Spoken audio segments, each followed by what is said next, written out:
तो सबने कहा होगा it's too late to become a data analyst because you have 6 month और 1 ईयर 2 ईयर और 3 years of career gap. But अगर मैं आपसे कहूँ कि after even 3 years 4 year of career break you can still become a data analyst, then what? तो लोगों को लगता है इतना ज़्यादा करियर गैप होने के बाद उनकी प्रोफाइल शॉर्टलिस्ट नहीं होगी जॉब के लिए।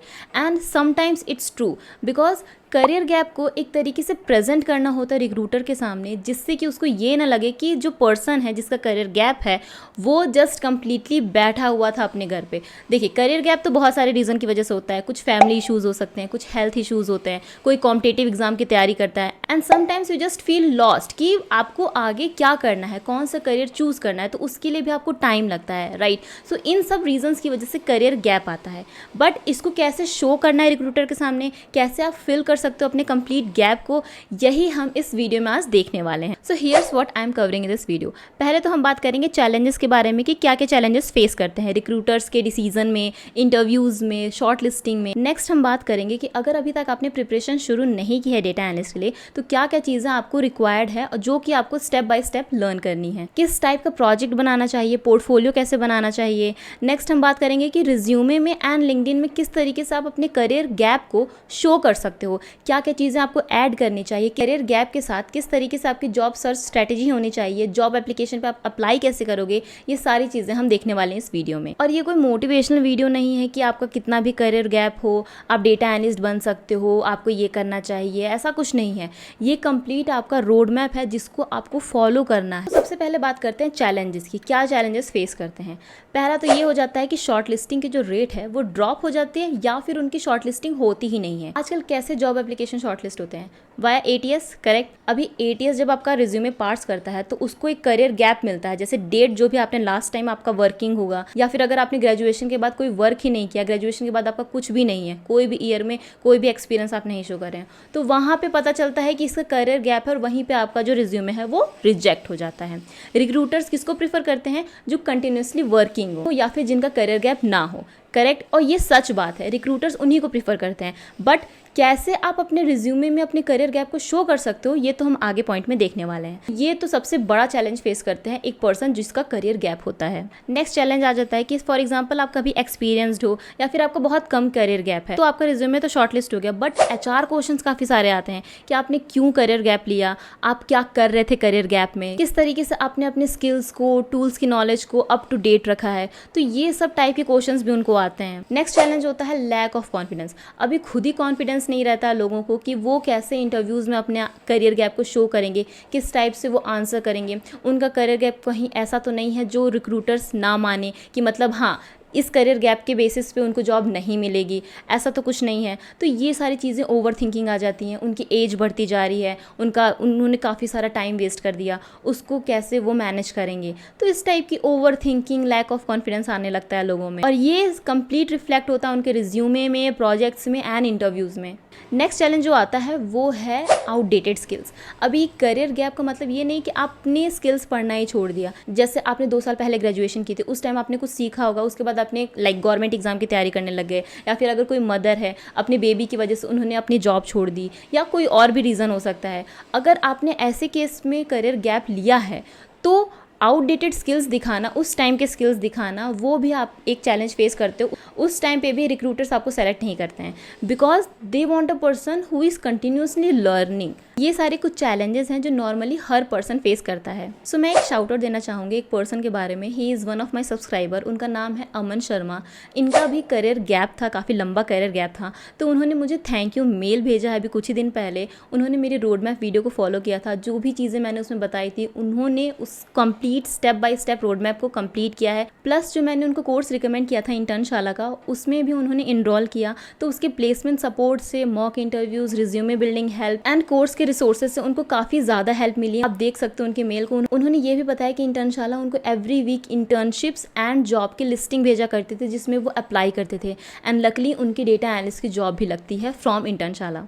And that's too good. Internshala ने उसको काफ़ी ज़्यादा हेल्प किया इन कॉन्फिडेंस बिल्डिंग, क्योंकि जैसा कि मैंने बताया ये सबसे बड़ा चैलेंज होता है कि कॉन्फिडेंस नहीं रहता। तो एक कोर्स अगर आप कर लेते हो करियर गैप में भी, तो आप अपने आप को दिखा सकते हो कि while in the career break you are also upskilling yourself. तो इस कोर्स के बारे में ऑलरेडी मैंने बता रखा है, it's a very good course from Internshala. It's a data science placement guarantee course, जिसमें आपको इंडस्ट्री रेलिवेंट स्किल्स सिखाए जाएंगे बाय टॉप इंडस्ट्री एक्सपर्ट्स। बहुत सारे रियल वर्ल्ड प्रोजेक्ट्स पे आपको वर्क कराया जाएगा। प्लेसमेंट गारंटी तो मिल ही रही है आपको, या तो आपको इंटर्नशिप प्लस पीपीओ ऑफर मिलेगा, या तो आपको डायरेक्टली जॉब ऑफर मिल जाएगा। और अगर आपको from course completion and with in 6 month अगर आपको जॉब नहीं मिलती है या इन दोनों में से कोई भी ऑफर नहीं मिलता है, then they will give you a 100% refund. और इंटर्नशिप में तो ये कंफर्म्ड स्टाइपेंड भी प्रोवाइड करते हैं। कोई फ्री वाला इंटर्नशिप नहीं मिलेगा आपको, एक स्टाइपेंड वाला इंटर्नशिप मिलेगा। So it's a very good deal कि आपको कोर्स भी मिल रहा है, इंटर्नशिप भी मिल रही है, प्लस जॉब ऑफर भी मिल रहा है। और करियर गैप वालों के लिए तो ये कोर्स बेस्ट है, क्योंकि इसमें आपको 2 सर्टिफिकेट्स भी मिलेगा जो आप रिज्यूमे में शो कर सकते हो, लिंक्डइन पे शो कर सकते हो। एक तो आपको इंटर्नशाला की तरफ से मिल जाएगा, एक आपको गवर्नमेंट सर्टिफिकेट मिलेगा from NSDC and skill India. और हर तरीके से प्लेसमेंट सपोर्ट प्रोवाइड करेंगे, रिज्यूमे बिल्डिंग में, लिंक्डइन ऑप्टिमाइजेशन में,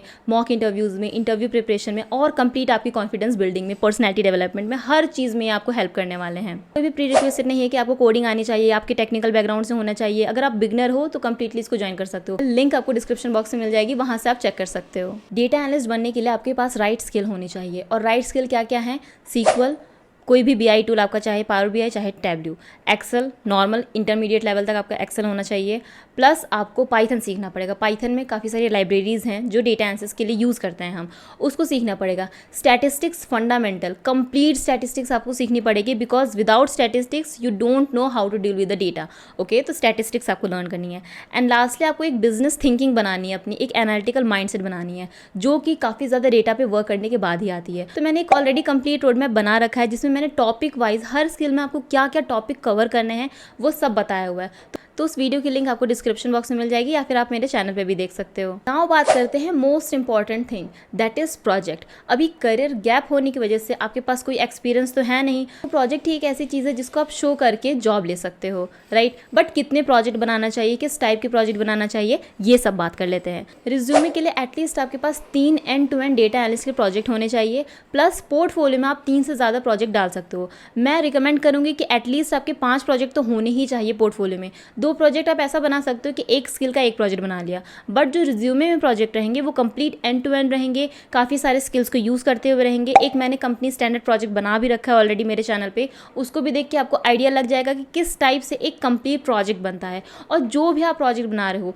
डॉक्यूमेंट करना है, उसको रिपोर्ट बनानी है, गिटहब पे उसको अपलोड करना है। मैंने अभी ऑलरेडी एक वीडियो बना रखी है जिसमें मैंने बताया है कि किस तरीके से आप अपने प्रोजेक्ट को using git command with readme file आप अपलोड कर सकते हो गिटहब पे, तो वो ज़रूर से चेक कर लीजिएगा। आफ्टर प्रोजेक्ट आपको यही करना है। आफ्टर प्रोजेक्ट क्या क्या चीज़ें करनी है उस पर भी ऑलरेडी एक सीरीज़ है मेरे चैनल पे, रिज्यूमे में कैसे ऐड करना है, गिटहब पे कैसे ऐड करना है।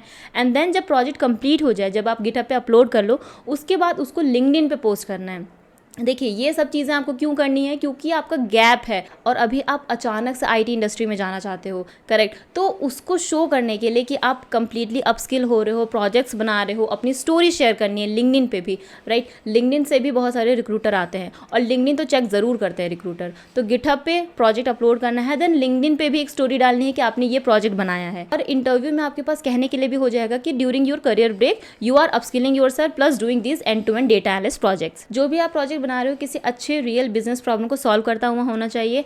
बिजनेस प्रॉब्लम रिलेट कर सकता है कस्टमर से, क्योंकि बहुत सारी कंपनीज के पास कस्टमर्स होते हैं, सेल्स होते हैं, इन्वेंट्री होती है, राइट, रिव्यूज होते हैं। तो इन सब टाइप के डेटा पे अगर आप प्रोजेक्ट बनाते हो तो वो ज़्यादा रेलिवेंट होता है, प्लस वो रियल दिखता है कि आपने किसी बिजनेस प्रॉब्लम पे सॉल्व किया है।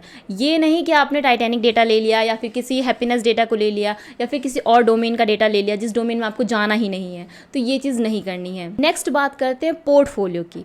अभी पोर्टफोलियो जैसा कि मैंने बताया, गिटहब ही आपका एक बेस्ट पोर्टफोलियो होता है। हर एक डेवलपर का, हर एक पर्सन का स्टैंडर्ड पोर्टफोलियो गिटहब ही होता है। तो पोर्टफोलियो होना बहुत ज़रूरी है। अगर आपका गैप है तो आपको अपने काम को, जो भी आपने वर्क किया, जो भी प्रोजेक्ट बनाया है, उसको शो करना पड़ेगा। और शो करने के लिए पोर्टफोलियो होना बहुत ज़रूरी है।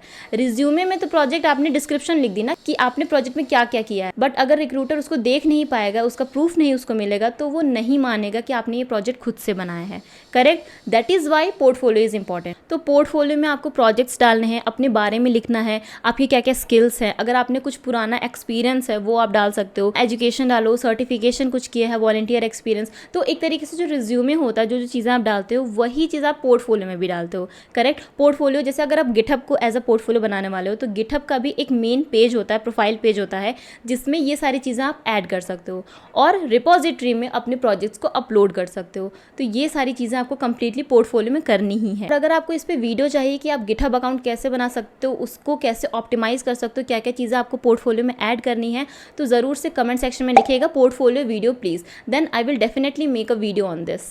नाउ नेक्स्ट आ जाते हैं सबसे इंपॉर्टेंट चीज़ पे कि रिज्यूमे और लिंक्डइन, इन दोनों में ही कैसे आप करियर गैप को शो कर सकते हो। सबसे पहले बात करते हैं रिज्यूमे की। अभी रिज्यूमे में अगर आपने अनएक्सप्लेन गैप छोड़ दिया है तो वहाँ पे आपका रिज्यूमे ऑटोमेटिकली रिजेक्ट हो जाएगा, करेक्ट। तो रिज्यूमे में किस तरीके से आप करियर गैप को शो कर सकते हो, पहला तो है कि प्रोफेशनल समरी में आप एक लाइन ऐड कर सकते हो कि करियर ब्रेक के बाद for personal development and upskilling, ये लिखना है, ना कि कोई फैमिली प्रॉब्लम या हेल्थ प्रॉब्लम। ये चीज़ आप इंटरव्यूज़ में एक्सप्लेन करोगे, बट रिज्यूमे में क्या होना चाहिए कि पर्सनल डेवलपमेंट एंड अपस्किलिंग, इसकी वजह से आपने करियर ब्रेक लिया and then now you are looking for a full time opportunities, जहाँ पे आप अपने स्किल्स को इंप्लीमेंट कर सकते हो। इस तरीके से एक छोटी सी लाइन आपको प्रोफेशनल समरी में लिखनी है। प्लस अगर आपका एक्सपीरियंस है, जैसे ग्रेजुएशन के बाद आपने अगर करियर ब्रेक लिया है तो वहाँ पे आपको कुछ भी डालने की ज़रूरत नहीं, because you don't have any experience.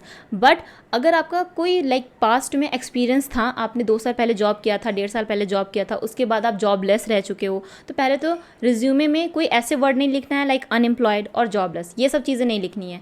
Just आपको गैप को बहुत पॉजिटिव वे में एक्सप्लेन करना है। तो जो एक्सपीरियंस सेक्शन रहेगा कंप्लीट, जब आपका एक्सपीरियंस हो जाएगा उसके बाद आप एक छोटा सा एक्सपीरियंस सेक्शन में डालोगे, तो आप क्या करोगे कि उस टाइम से अभी तक जो भी करंट है तब तक के लिए आप अपने आप को या तो अपस्किल दिखा लो या तो किसी कोर्स में इनरोल दिखा लो, ओके। एक करियर ब्रेक करके आपको मेंशन करना है उसके अंदर क्या क्या चीज़ें आपने अभी तक की हैं, जैसे प्रोजेक्ट बनाए, कितने प्लस प्रोजेक्ट बनाए हैं, कितने स्किल्स पे आपने काम किया है, क्या क्या चीज़ें आपने की हैं, उन सब चीज़ों को आपको शो करना है। तो इससे क्या होगा, जो गैप है, जो टाइमलाइन का गैप आ जाता है, वो चीज़ आपकी शो नहीं होगी। इससे क्या शो हो रहा है, आपकी ऑनेस्टी एंड ट्रांसपेरेंसी। तो रिक्रूटर्स को कभी कभी ये चीज़ पसंद भी आ जाती है और आपको शॉर्टलिस्ट भी किया जा सकता है। तो अपने करियर गैप को छुपाने की जगह उसको आप दिखाओ कि आपने उस करियर ब्रेक को, करियर गैप को किस तरीके से आपने यूटिलाइज किया है for upskilling, for personal development, for any work. LinkedIn पे भी आप एक्सपीरियंस सेक्शन के अंदर एक करियर ब्रेक करके ऑप्शन आता है जिसको आप ऐड कर सकते हो। लिंक्डइन पे ये फीचर ऑलरेडी अवेलेबल है और लोगों को पता ही नहीं है कि वो करियर ब्रेक को ऐड कर सकते हैं अपने लिंक्डइन पे। तो जैसा कि आप एक्सपीरियंस में ऐड करने वाले थे रिज्यूमे में, वैसे ही आपको लिंक्डइन में एक्सपीरियंस सेक्शन के अंदर अपने करियर ब्रेक को ऐड करना है। प्लस उसमें सेम चीज़ें लिखनी है कि क्या क्या चीज़ें आपने की हैं for upskilling, for personal development. Next आप ऐड कर सकते हो अपने अबाउट सेक्शन में। अबाउट सेक्शन में भी आप 1 से 2 लाइन लिख सकते हो कि कब से कब तक आपने करियर ब्रेक लिया था और उसमें आपने क्या चीज़ें की। अब बात करते हैं जॉब सर्च स्ट्रेटेजी की। तो कहाँ कहाँ पे आपको अप्लाई करना है जॉब के लिए, लिंक्डइन पे, नौकरी पे, इंटर्नशाला पे आप इंटर्नशिप्स के लिए भी कर सकते हो, ओके। लिंक्डइन पे भी आपको इंटर्नशिप के लिए कुछ अपॉर्चुनिटीज़ मिल सकती है। तो अगर आपको इंटर्नशिप मिल जाती है तो वो बेस्ट है। अगर आपको जॉब नहीं मिलती, उससे पहले कोई इंटर्नशिप मिल जाती है, देन आई वुड रिकमेंड कि आप उसको ज्वाइन कर लीजिए। उससे भी आपको थोड़ा बहुत एक्सपीरियंस मिल जाता है, करेक्ट। कुछ कंपनीज ऐसी होती हैं जो करियर गैप वालों को पहले तो इंटर्नशिप प्रोवाइड करती हैं एंड देन पीपी ऑफर भी दे देती हैं। तो बेटर है कि जब आप जॉब सर्च शुरू करो तो इंटर्नशिप के लिए प्लस जॉब दोनों के लिए ही सर्च करो, ओके। जो भी आपको पहले मिल जाता है आपको उसमें ज्वाइन कर लेना चाहिए, बिकॉज ऑलरेडी इतना टाइम वेस्ट हो चुका है, करेक्ट। जो भी पहले मिल जाए आप उसको ज्वाइन कर लो, that's important. Experience is important, okay. And next आपको एक कवर लेटर बनाना है जो कि आप हर एक एप्लीकेशन में, जिसमें भी आपको रिक्वायर्ड है कवर लेटर, उसमें आप लिखोगे। कहीं कहीं पे कवर लेटर ऑप्शनल रहता है, बट उसको छोड़ना नहीं है। कवर लेटर में आपको अपने जो करियर गैप है उसको एक्सप्लेन करते हुए पॉइंट लिखना है, पॉजिटिव वे में अपने गैप को एक्सप्लेन करना है, अपनी लर्निंग जर्नी को दिखाना है, अपने ट्रांजिशन को दिखाना है, करेक्ट। प्रोजेक्ट्स के बारे में बताना है, क्या आपने पहले कर रखा है, किस बैकग्राउंड से आप आते हो, सब चीज़ें बतानी कवर लेटर में। तो कवर लेटर तो ज़रूर से बना लीजिएगा। नेक्स्ट आपको जो भी रिज्यूमे है उसको हर एक जॉब डिस्क्रिप्शन के साथ आपको थोड़ा बहुत चेंज करना होगा, क्योंकि बिना चेंज किए अगर आप अप्लाई कर देते हो तो हो सकता है आपकी जॉब डिस्क्रिप्शन प्लस आपका रिज्यूमे मैच ही ना करे और वहाँ पे ऐसी ATS आपको रिजेक्ट कर दे। तो बेटर है कि आप थोड़ा बहुत कस्टमाइज़ करके, थोड़े बहुत और स्किल्स ऐड करके, कीवर्ड्स ऐड करके अप्लाई करो कंपनीज़ में। और ये कब कब करना है, डेली का आपको 2 घंटे निकालने हैं जिसमें आप अप्लाई करोगे, but after the preparation. Without preparation अगर आप अप्लाई करते हो, शॉर्ट लिस्ट हो भी जाते हो, तो भी आप इंटरव्यू में फेल हो जाओगे। तो बेटर है कि पहले प्रिपरेशन कंप्लीट करो, स्किल्स कंप्लीटली अच्छे से सीख लो, टूल सीख लो, प्रोजेक्ट बना लो, अच्छे अच्छे प्रोजेक्ट बना लो, उसके बाद अप्लाई करो। ओके, तो वहाँ पे चांसेस इंक्रीज होते हैं शॉर्ट लिस्टिंग होने के प्लस हायर होने के भी। एंड लास्ट आ जाते हैं how to explain the career gap. अभी इंटरव्यू में जब आपसे पूछा जाता है तो वहाँ पे आप बार बार ये नहीं बोल सकते कि मैं अपस्किल कर रहा था, मैं कुछ और नहीं कर रहा था। वहाँ पे आप रियल रीज़न बता सकते हो। तो रियल रीजंस में क्या आ जाते हैं? परसुइंग हायर एजुकेशन और certification. For example, I took a time off to earn a certification to enhance my skills for data analyst role. Next positive reason है कि आपने मैटरनिटी की वजह से या फिर फैमिली की वजह से करियर ब्रेक लिया है। तो वहाँ पे आप कैसे बोलोगे? I temporarily left the work force to provide full time care for my baby और for my family member. Next आ जाते हैं हेल्थ इश्यूज़ पे। हेल्थ इश्यूज़ में भी सिमिलरली आप बता सकते हो कि इस हेल्थ की वजह से आपने वर्कफोर्स लेफ्ट कर दिया। कोई भी पॉजिटिव रीज़न दो, आपको हमेशा एंड कैसे करना है? ड्यूरिंग दिस करियर ब्रेक आपने अपने आप को अपस्किल किया, प्रोजेक्ट्स बनाए, पर्सनैलिटी डेवलपमेंट किया, बहुत सारी चीज़ें की हैं आपने to become job ready for the particular role. तो इसी तरीके से अपने गैप को आपको एक्सप्लेन करना है। इसी के साथ हम इस वीडियो को ख़त्म करते हैं। तो आई होप आपको ये वीडियो अच्छी लगी हो, बहुत सारी चीज़ें आपको जानने को मिली हो कि करियर गैप को आप किस तरीके से शो कर सकते हो रिक्रूटर्स के सामने। तो लाइक कीजिएगा, सब्सक्राइब कीजिएगा मेरे चैनल पे ऐसे ही वीडियोस और देखने के लिए। और जितनी भी चीज़ें मैंने बताई हैं, जितने भी रिसोर्सेज मैंने बताए हैं, सबकी लिंक आपको डिस्क्रिप्शन बॉक्स में मिल जाएगी, ज़रूर से उनको चेक कीजिएगा। Thank you. सो मिलते हैं नेक्स्ट वीडियो में। Thank you.